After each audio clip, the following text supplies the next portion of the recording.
શહેરમાં સ્વચ્છતા અને વિકાસને વેગ આપવાના હેતુથી વડોદરા મહાનગરપાલિકા ખાતે મહત્વપૂર્ણ MOU કરાયા। વડોદરા મહાનગરપાલિકાની વડી કચેરી ખાતે સ્વચ્છતા અભિયાનને વેગ આપવા માટે એક અગત્યની બેઠક યોજાઈ હતી। આ બેઠકમાં વડોદરા મહાનગરપાલિકા અને રાજ્યની 5 નગરપાલિકાઓ સુરેન્દ્રનગર, સાવલી, લીંબડી, સિહોર અને જામરાવળ વચ્ચે સમજૂતી કરાર પર હસ્તાક્ષર કરવામાં આવ્યા હતા। આ કરાર અંતર્ગત વડોદરા પાલિકા હવે આ 5 નગરપાલિકાઓ માટે માર્ગદર્શક મેન્ટર શહેર તરીકેની ભૂમિકા ભજવશે અને સ્વચ્છતા સંબંધિત શ્રેષ્ઠ પ્રથાઓ અંગે માર્ગદર્શન પૂરું પાડશે। આ કરાર સમારોહમાં વડોદરાના નાયબ મેયર, મ્યુનિસિપલ કમિશનર, સ્ટેન્ડિંગ કમિટીના ચેરમેન તેમજ અન્ય વરિષ્ઠ અધિકારીઓ ઉપસ્થિત રહ્યા હતા। આ પહેલનો મુખ્ય હેતુ સ્વચ્છ શહેર જોડી મિશન અંતર્ગત તમામ સહભાગી શહેરોમાં સફાઈ વ્યવસ્થા, કચરા વ્યવસ્થાપન, મેનેજમેન્ટ અને નાગરિક સુવિધાઓને વધુ ગતિ આપવાનું છે। વડોદરા પાલિકાના અનુભવ અને વ્યવસ્થાપન કૌશલ્યનો લાભ આ 5 નગરપાલિકાઓને મળશે તેવી આશા વ્યક્ત કરવામાં આવી હતી।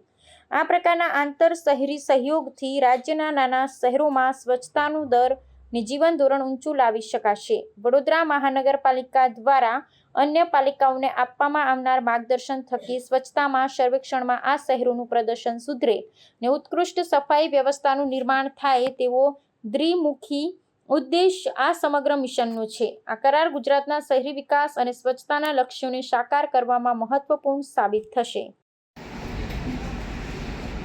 અમારે સર બી કેટેગરીની નગરપાલિકા છે।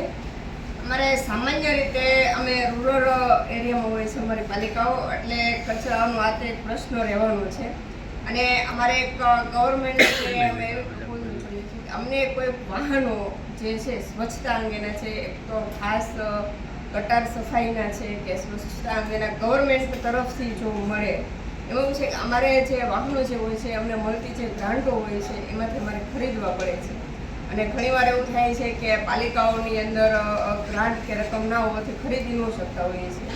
અને પ્લસ એક વસ્તુ એ છે કે અમારે સફાઈ કર્મચારી જે વધારે લેવા જોઈએ એનું અમને પરવાનગી કે પરમિશન મળે તો વધારે સારું। ગંદકી આવે અને આટલી સેન્ચુરી સુધી લોકોના મગજમાં હાઇજીન તો ઘૂસ્યું પણ સેનિટેશન ના ઘૂસ્યું। એટલે કહેવાય કે લિમ્બિક સિસ્ટમ છે તમારી, જેમાં આપણી સંસ્કૃતિ છે, આપણી આદતો છે, સંસ્કાર છે, એને બદલતા ખૂબ વાર લાગે। કે સવારમાં જય શ્રી કૃષ્ણ કહેવાનું પણ એને ભંગ કરવું હોય ને તો 10 વર્ષ લાગે। એટલે આ આપણી જે લિમ્બિક સિસ્ટમની જે આદતો છે એને સુધારવા માટે સૌથી વધારે પ્રયાસ કરવો પડે। એટલે તમામ ચીફ ઓફિસરો, તમામ પ્રમુખો, ખાસ કરીને સુરેન્દ્રનગરના કમિશનર સાહેબ બધા હાજર છે। સ્વભાવમાં ચેન્જ લાવો, સંસ્કારમાં ચેન્જ લાવો, હેબિટમાં ચેન્જ લાવી એટલે બિહેવિયરલ ચેન્જ કોમ્યુનિકેશન અને ઇન્ફોર્મેશન એજ્યુકેશન કોમ્યુનિકેશન 17મી સપ્ટેમ્બરથી 2 ઓક્ટોબર અને 2 ઓક્ટોબરથી 31મી ઓક્ટોબર। અને કેન્દ્ર સરકારને વિચાર આવ્યો કે સ્વચ્છતા સર્વેક્ષણ દર વર્ષે કરીએ છીએ। ગુજરાતના 2 સિટી, સુરત સુપર સ્વચ્છ લીગમાં, અમદાવાદ ફર્સ્ટ નંબર સિટી, અને 10 લાખથી વધુ વસ્તી ધરાવતા શહેરોમાં વડોદરાને મોસ્ટ પ્રોમિસિંગ ક્લીન સિટી તરીકેનો એવોર્ડ મળ્યો। એ સ્વચ્છ ભારત મિશન અર્બન ગાંધીનગરને અમે જાણ કરી છે। સ્વચ્છ ભારત મિશનની ટીમ એના ઉપર કામગીરી કરી રહ્યા છે। જે પણ નગરપાલિકાઓની જે રજૂઆત છે એ એમના રિજનલ કમિશનર ઓફ મ્યુનિસિપાલિટીઝ છે વડોદરાના, એમના દ્વારા કમિશનર ઓફ મ્યુનિસિપાલિટીઝની રજૂઆત યા એમની જે પણ સપોર્ટ સિસ્ટમ જરૂરિયાત છે એ એમને કરશે અને રાજ્ય સરકાર તરફથી એમને મદદ કરવામાં આવશે।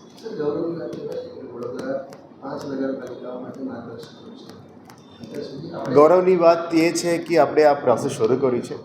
અમે ત્યાર સુધી અમે પણ ટોપમાં ના પહોંચીએ ત્યાર સુધી હું આ ગૌરવ 100% એક્સેપ્ટ કરવાનું મુશ્કેલ છે, પણ સારું છે કે ગઈકાલે આપણને 2nd રેન્ક મળી છે રાજ્ય સરકાર તરફથી। એ આપણા માટે એક પ્રોત્સાહન મળે છે અને અત્યારે જે સ્વચ્છતામાં ઇમ્પ્રુવમેન્ટ્સ અમે લાવવા માંગીએ છીએ, મેઇન રોડ્સ અત્યારે સ્વચ્છ થઈ ગઈ છે, હવે ગલી ગલીમાં જઈને સ્વચ્છતા વધારે કરવાનું છે।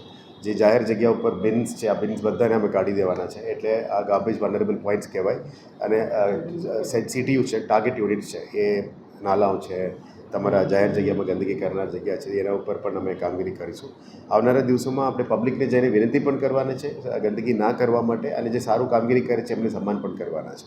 એટલે અલગ અલગ સોસાયટીના પ્રમુખો સાથે મિટિંગ કરવાના, અલગ અલગ વોર્ડમાં પણ મિટિંગ કરવાના.